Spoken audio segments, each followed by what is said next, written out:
Generally in November, I like to do one video on a game that I'm really thankful for. So last year was Dark Cloud, and for this year, I couldn't think of anything better than Wind Waker. Though I'm sure talking about how much you love Wind Waker is hardly anything new these days, because everybody loves Wind Waker. Legally, by law, if you don't, your life is forfeit, for that is the law of the internet. And I'm happy we can live in such a tyranny-filled world where everyone can see how amazing Wind Waker is, without proceeding to complain about how childish they think the game looks before proclaiming that Zelda is dead and having the biggest hissy fit ever known to man in the middle of some EB games. With a huge, expansive world to sail around in and explore, tons of side content, fun gameplay, a fantastic story, and visuals that are so good that they will stand the test of time long after your GameCube finally breaks in 60 years, because those are durable as hell. And they had a handle. Just saying. But before the magical whimsy of Wind Waker was nestled snugly in your GameCube, what lurked in the shadows around the game's conception is a product that may have been very different from the final game. From it having a different art style, to cut out dungeons, and even losing a mechanic that would have allowed Link to age over the course of the game. And since talking about beta stuff has kind of been my thing since 2009, why stop now? It's almost Thanksgiving! Today on Gaming Mysteries, I'll be talking about the beta of The Legend of Zelda, The Wind Waker. Now, of course, our story begins at around the dawn of the GameCube, more specifically the year 2000 at Space World 2000, during which Nintendo had several software demonstrations on hand to show the power of the GameCube. We saw an early version of Luigi's Mansion and Metroid Prime, though it's the Zelda portion of the demonstration that left everyone in awe. Featuring Link and Ganondorf fighting one another in a dark castle, both sporting a very nice graphical update from their N64 counterparts. It was impressive to say the least, and fully sold everyone on the GameCube. Because who wouldn't be excited for this new Zelda game? The people who remembered that it was just meant to be a tech demo? Yes, but everyone else was very stoked. Which may seem silly, but keep in mind, Luigi's Mansion and Metroid Prime both made it out of this demonstration as full games, so no one really had a reason to think that this wouldn't happen, and I mean no one. That includes the media, because IGN referred to the demo as absolutely everything we could have hoped for in a GameCube Zelda title, and that the future looks very bright for Nintendo loyalists. Unless you like a lot of RPGs, because you're only going to get like 10 good ones. Sorry about that, guys. And so it was that fans and media alike speculated for one long year what this new Zelda game would be like, until the following year's Space World presentation, in which Nintendo flipped the script and also made a record-scratching noise as they showed the actual new Zelda game, The Wind Waker, in a trailer that displayed a game that looks as though it played pretty similarly to the other 3D titles, but everyone was far too busy bitching about the art style to notice that. So as you may have seen, maybe, Nintendo ditched the dark, gritty design that was seen in the previous year, replacing it with a bright, happy, more expression-filled design instead, leaving the tech demo as just that, a tech demo. As such, a lot of people think that it doesn't really play an important role when talking about Wind Waker's development, though I disagree, as there is some credence that this maybe have been a thing at one point, given that in the final game you can access an unused room that looks pretty similar to the room that Link and Ganondorf were fighting in that original tech demo. Though beyond that, it's rumored that at E3 2001, before Space World took place and displayed Wind Waker, it said that there was a playable demo of the realistic version of the game behind closed doors.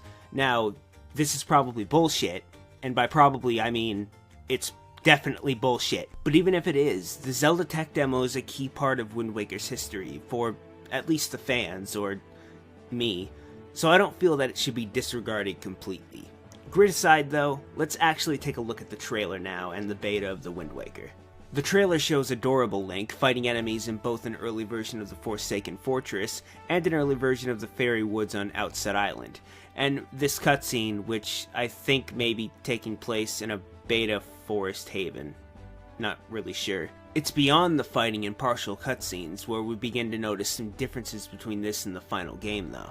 To start, the trailer shows Link wearing clothes with the same color scheme as that found in the original Legend of Zelda, something that would remain a constant until very late into the game's development. Why it was changed, or even why they used that color scheme to begin with, I can't say, but it's pretty neat. While on the subject of things that remained a constant until late in the game's development though, we have, well, Nintendo using Link's voice from Majora's Mask as a placeholder, but mostly the HUD. Now, it's by no means uncommon for games to redesign their HUDs multiple times before they see a final release, and Wind Waker is no different, as its HUD looks different. Your items are contained within a sphere at the top right-hand side of the screen, and the sword icon is there as expected. The interesting thing to take away from this is, if you take a close look at the sword icon, it's mapped to the A button and not the B button. So originally you were going to attack with A and roll with B, which I'm glad they changed, because switching A and B is the equivalent of switching X and O with PlayStation. It bothers the fuck out of me. Now, if we look at the gameplay specifically, it doesn't seem that different from the final game, give or take a few missing icons like the one for performing a counterattack, but aside from that, it looks pretty much like Wind Waker. Except for one thing, as there's a portion of the trailer that shows Link sneaking, and no, not hiding in a barrel sneaking, it's actual sneaking, with the sneaking animation and everything. Some have speculated that the inclusion of this may have either meant that Link was originally going to be able to make use of sneaking abilities while in the Forsaken Fortress, or that the game was perhaps just going to include more of these kinds of elements, which I think is highly unlikely.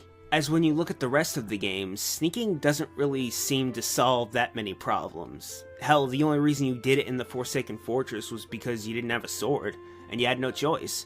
But during that second visit, you get to murder everyone, which is far more effective than just being extra quiet and sneaky, so the sneaking thing was most likely something that was made specifically for this trailer. Much like the sequence towards the end of the video where Link jumps in the chandelier. Doesn't happen in the final game, and it's just there to make things look nice, much like how the art style is there to make things look nice. But that's it as far as this trailer goes. It ended with the year 2002, implying the game's release date, so from there moving forward into the next year, all fans could do was speculate, and complain, and come up with the term Zelda. Bastards. The following year though, at E3 2002, we got another look at the new title, and a playable demo. Of course, with this trailer, the game looked a lot more finalized, so much so that you won't see too many standout differences. The only one that really stands out is the HUD, which at this point changed again. The sword icon is still mapped to the A button, though to attack you would still hit B, which makes me wonder which button was going to do rolling. More importantly though, the HUD is missing a key button, Z. If you look at the final HUD, there are 6 buttons. 1 for attack, 1 for rolling, 1 for defense, and 3 for your items. In this trailer, however, you only have 5 buttons. 1 for your sword, 1 for attacking with your sword, 2 for items, and 1 for defense. As a side note, I would like to apologize that the footage is kind of grainy and hard to make out. It's old footage, so I can't really help it, but sorry about that. Anyways, I for the life of me can't figure out why they would just remove one of your command slots unless the R button wasn't for blocking and was just another button to assign items to, but that seems too unlikely as your shield is kind of an important item. Unknown changes aside, E3 passed, and so at this point all fans could do was wait for the game to finally be released, which if you lived in Japan you only had to wait a couple of months. For everyone else you had to wait till next year. But the game finally came out, and it was amazing. I mean, people still complained for a few years, but damn it was amazing. Though, the end of trailers doesn't mean the end of information, as there's a lot of interesting left-out content to be talked about still. And I can think of no better way to start this section than with a removed gameplay mechanic. When looking at early concept art of Wind Waker, you'll see pictures that depict an older form of Wind Waker Link. This is because initially, much like how Link could age in Ocarina of Time, they wanted this Link to age, though at a subtle rate as you played through the entire game, which sounds like an amazing idea, especially when you see this other concept art that shows the older Link going toe-to-toe with Ganondorf. And of course, if you're going to have Link age over the course of the game, then that would make that picture the final boss fight, and that would have been rad as shit. Unfortunately though, Nintendo had a difficult time implementing the idea, so it was eventually scrapped. I can't really blame them though. I mean, that's a pretty ambitious idea for a Zelda game. But here's hoping that they come back to it someday. Other concept art will show you some early designs of other characters, like the King of Red Lions, who looks a little derpy, and also various different designs for Tetra, which all look pretty nice, though all things considered, I prefer the final version. Now I'd like to take the time to go over various left out areas, whether they be islands or dungeons. They were left out. To start on an amusing note, Wind Waker, as shown by this concept art, was originally going to have an area called GC Island. Said island looking like a GameCube, which is amazing, especially if they kept that handle. It's hard to say what the purpose of this was, though either way it's a shame it didn't show up, because it's a giant GameCube island.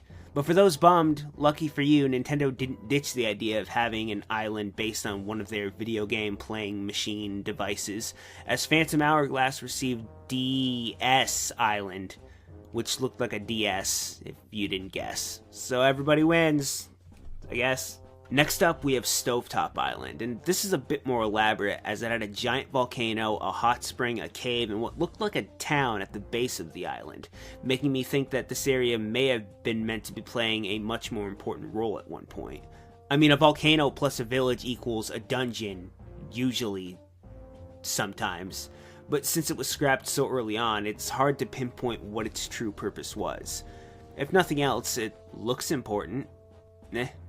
Next, we're going to move on to remove dungeons, though. Now it's confirmed by Aonuma that there were at least 2 cut dungeons from the Wind Waker. It's also confirmed that these 2 dungeons were ultimately broken down and used in some other form in other Zelda games. And while we don't know much regarding the identity of these dungeons, we do have sweet speculation, as there are 2 areas in the Wind Waker that, while small, exhibit some key elements that would be found in a full-fledged dungeon. And these islands are, of course, Ice Ring Isle and Fire Mountain. The reason why people believe that these 2 islands were once much more elaborate and dungeon-filled rather than just being one-off puzzle areas is that, for one, both islands are marked in the full map of the Great Sea, and usually the only locations that are marked automatically are the ones that hold great significance to the plot. So we at least have reason to believe that at one point these islands were at least more significant than they currently are. Though the key element that makes people believe that these were once full-fledged dungeons is that both hold important pieces of equipment that you need in order to progress through the game. The kind of thing that they would usually use a dungeon for.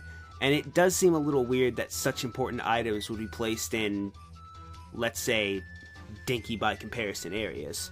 Granted, that doesn't necessarily prove anything, because Ocarina of Time had an equivalent to the Ice Ring Island with its Ice Cavern. Both mini-dungeons and both give you the Iron Boots. Of course, Ocarina of Time also had potentially cut dungeons, so now we're back to square one. Either way, it sucks that these dungeons were omitted, and also not added to the HD remake. And yes, I've read the reasoning behind the HD omission, but I still think it's a bummer, because I like dungeons. Next up, we have miscellaneous item information. To start, a mysterious item can be found through hacking, and though its icon is just Japanese text, that text translates to water boots. As they're unfinished, even though you can access them, they don't really do anything.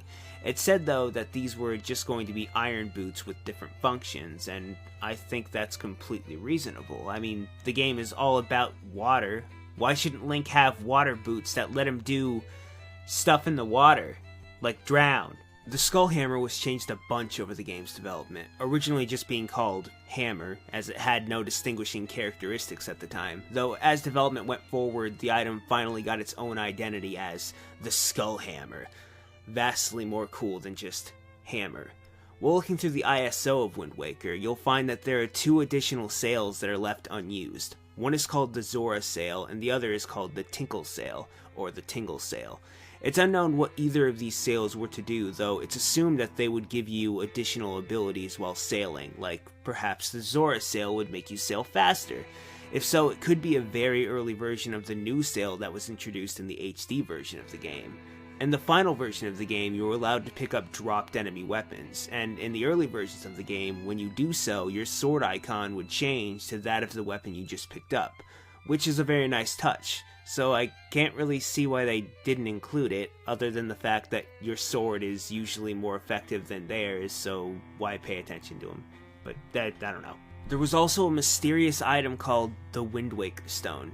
No one knows what purpose this item was to hold, as all we have is its icon, and I don't even have a guess as to what it could have been, but I figured I'd mention it because, someone will get mad if I don't say it. And to end, we have some interesting unused textures and an assload of test maps that scare the hell out of me. So we're gonna get started with textures. While looking through unused files, you can find various early models of certain characters or enemies, as well as some insane stuff. The sane stuff would be like this early version of Poe, who is missing most of his textures, and is kind of creepy. And speaking of creepy, look at this fucking thing. It's a dude's head. Probably someone who was working on the game. But still, it's all kinds of weird. And of course, we end with test maps. And much like with other test maps, it's as if someone did a lot of drugs and made a test map. There's really not much to say about the maps themselves, as they are mostly nonsense, given that their sole purpose was just to test out various game mechanics. But if you have an action replay, it's fun to mess around in these areas. So do it if you have the opportunity. Recommended by me. But that's the beta of The Legend of Zelda: The Wind Waker. Well, over the course of its development, the game saw many changes that some would argue are for the worst, while others say it's for the best. Personally, I'm more than satisfied with the final product, because it's just so fucking good. Sure, it may not be super dark and gritty, but not every game has to be that way. I mean, fuck, did anyone pay attention to the last generation of gritty-ass games? Personally, I like a nice, lighthearted romp every once in a while, and Wind Waker delivered that and much, much more. And at the end of the day, what more could you ask for? A big bag of money? Yes, but it's not Christmas yet. Sorry. This has been Gaming Mysteries. Thanks for watching.